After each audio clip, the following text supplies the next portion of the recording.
একবার নারদজি ভগবান বিষ্ণু ও মাতা লক্ষ্মীর কাছে এসে বললেন, হে প্রভু, আমি এইমাত্র মর্ত থেকে এলাম এবং সেখানে আমি কিছু জিনিস লক্ষ্য করে আমার মনে কয়েকটি প্রশ্নের উদয় হয়েছে।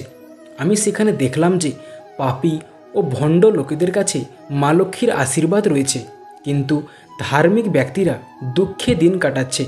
এর সাথে আমি দেখলাম যে ব্যক্তি কয়েক মাস আগে সুখে দিন কাটাচ্ছিল, আজ সে ব্যক্তি দুঃখে দিন কাটাচ্ছে।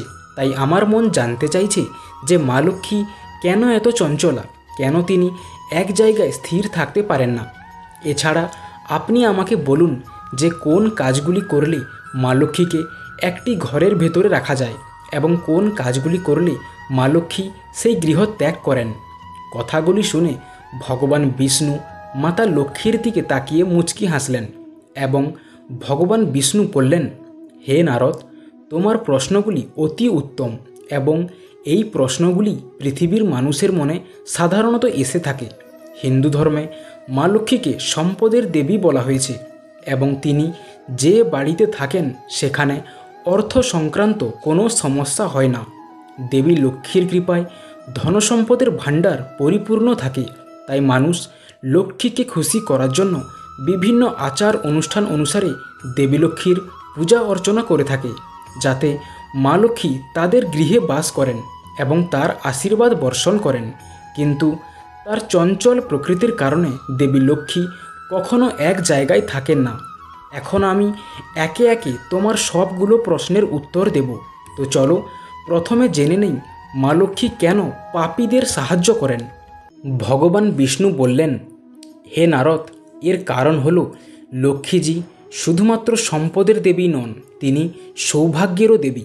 কখনো কখনো ভাগ্য এবং কর্ম একে অপরের সাথে দ্বন্দ্ব হতে পারে, যার অর্থ হলো একজন ব্যক্তি পাপী হতে পারে কিন্তু তবুও সম্পদ এবং সমৃদ্ধি অর্জন করতে পারে, কারণ সে তার পূর্বজন্মে অনেক পুণ্য করেছে এবং তার এই পুণ্যের ফলে সে আজ বর্তমান জন্মে এসে মা লক্ষ্মীর কৃপা পেতে পাচ্ছে, কারণ তার ভাগ্যের লিখন খুবই সুন্দর। কিন্তু আপনাকে এটা মনে রাখতে হবে যে বর্তমান কর্মে এসে যদি আপনি শুধু পাপ কাজই করেন, তাহলে ধনসম্পদ আপনার বেশি দিন স্থায়ী থাকবে না এবং আপনাকে চরম শাস্তি ভোগ করতে হবে। এবং প্রায়শই পাপী ব্যক্তিদের দেবী লক্ষ্মী অধিক অর্থ দেন, যাতে করে সে তার ভুল বুঝতে পেরে আবার ন্যায়ের পথে ফিরে আসে।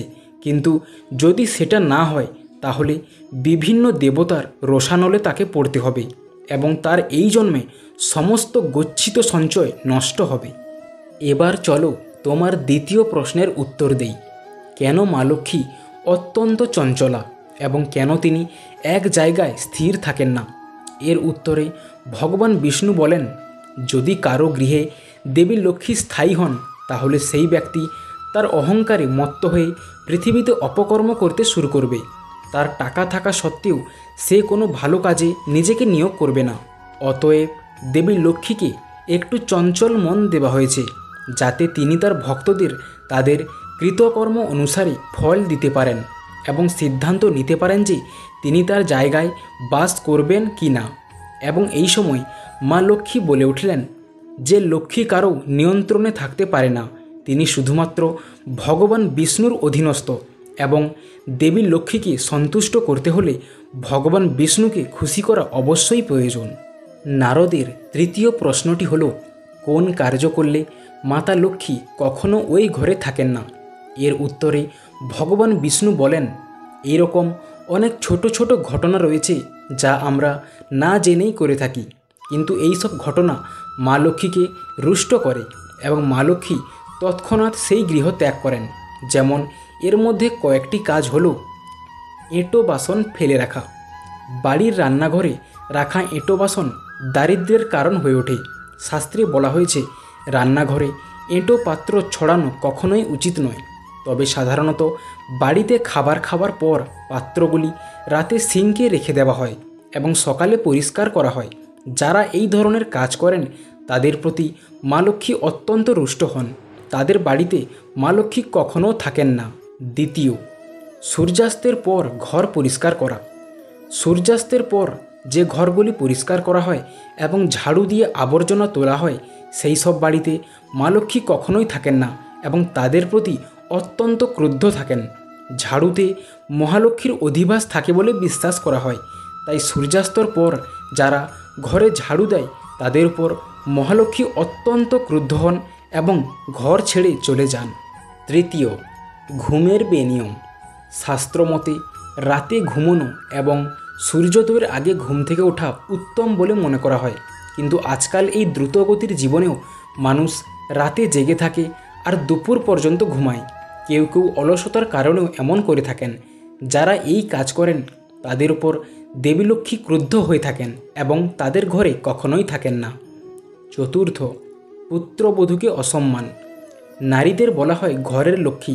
যে বাড়িতে পুত্রবধূ ও পুত্রবধূরা অপমানিত হন, লাঞ্ছিত হন, মা লক্ষ্মী কখনো তাদের উপর আশীর্বাদ বর্ষণ করেন না। মহিলাদের লাঞ্ছনা ছাড়াও অনেকে বাড়ির বড়দেরকেও অসম্মান করে। দেবী লক্ষ্মী সবসময় এই ধরনের ঘর থেকে দূরে থাকেন। পঞ্চম, ময়লা ও আবর্জনা। ময়লা ও আবর্জনা কখনোই বাড়ির উত্তর দিকে রাখা উচিত নয়। শাস্ত্রমতে এই দিকে লক্ষ্মী ও ভগবান কুবেরের বাস। কোনো অকেজো জিনিস বা কোনো আবর্জনা এই দিকে কখনোই রাখবেন না।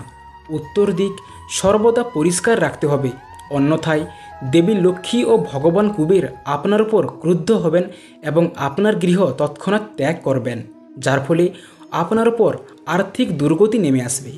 এবার নারদ বললেন, হে প্রভু, এবার আমাকে দয়া করে বলুন কোন কার্যগুলি করলে মাতা লক্ষ্মী সেই ভক্ত ও তার পরিবারকে কোনো দিনও ত্যাগ করবেন না ও সব দিন তার ভালো নজর বজায় রাখবেন। এবার ভগবান বিষ্ণু বললেন, যারা খুব পরিশ্রমী এবং তাদের সমস্ত কাজ সম্পূর্ণ সততার সাথে করে, তারা তাদের প্রথম জীবনে অনেক কষ্ট পেলেও সেই সব মানুষ সর্বদাই লক্ষ্মীর আশীর্বাদ পান। তারা তাদের জীবনে প্রতিটি সুখ ও সৌভাগ্য পায়। যারা প্রতারণা করে তাদের ছেড়ে দেন মা লক্ষ্মী। শুক্রবার দেবী লক্ষ্মীকে উৎসর্গ করা হয়। যারা এই দিনে চিনি ও রূপা দান করেন তাদের প্রতি মা লক্ষ্মী সর্বদা সদয় হন। ওই মানুষগুলোর আর্থিক অবস্থা সবসময় ভালো থাকে। একই সময় এই নিয়মগুলি উপেক্ষা করা অর্থনৈতিক পরিস্থিতিকে আরও দুর্বল করে। মা লক্ষ্মী কখনোই সেই লোকেদের ঘর থেকে বের হন না যাদের বাড়ির মহিলারা এবং বয়স্কদের সর্বদা সম্মান করা হয়। যারা নারীদের অসম্মান করে তাদের প্রতি মা লক্ষ্মী ক্রুদ্ধ হয়ে চলে যান। এমন পরিস্থিতিতে দেবী লক্ষ্মীর আশীর্বাদ পেতে নারীদের সম্মান করা উচিত। যারা তাদের আয়ের একটি অংশ গরিবদের সাহায্যে ব্যয় করে এবং দাতব্য কাজে ব্যয় করে তাদের কখনোই অর্থের অভাব হয় না। মা লক্ষ্মী সর্বদা এই ধরনের লোকেদের কোষাগার পূরণ করেন। যারা মন ও কর্মে শুদ্ধ থাকেন তাদের প্রতি মা লক্ষ্মী সর্বদা খুশি থাকেন। যারা নিজেদের ঘর পরিষ্কার রাখেন এবং কোনো ময়লা থাকে না, দেবী লক্ষ্মী সেই বাড়িতে খুবই প্রসন্ন হন এবং তাদের ধনসম্পদে ভরে দেন। যেসব বাড়িতে নিয়মিত পরিষ্কার পরিচ্ছন্নতা বজায় থাকে সেখানে মা লক্ষ্মী স্থায়ীভাবে বসবাস শুরু করেন। যে বাড়িতে পবিত্রতা থাকে না সেখানে সম্পদের দেবী লক্ষ্মী কখনোই বসবাস করেন না। এই বলে ভগবান বিষ্ণু থামলেন এবং নারদের দিকে তাকিয়ে বললেন, হে নারদ, আশা করি আমি তোমার সমস্ত প্রশ্নের উত্তর দিতে পেরেছি।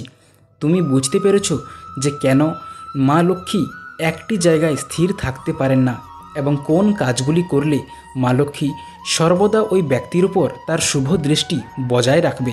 তো প্রিয় ভক্তগণ, আশা করি আপনারাও জানতে পেরেছেন যে কোন কাজগুলি করলে মাতা লক্ষ্মী আপনার উপর সন্তুষ্ট হতে পারেন। তাই সেই কাজগুলি অবশ্যই মনোযোগ সহকারে করুন।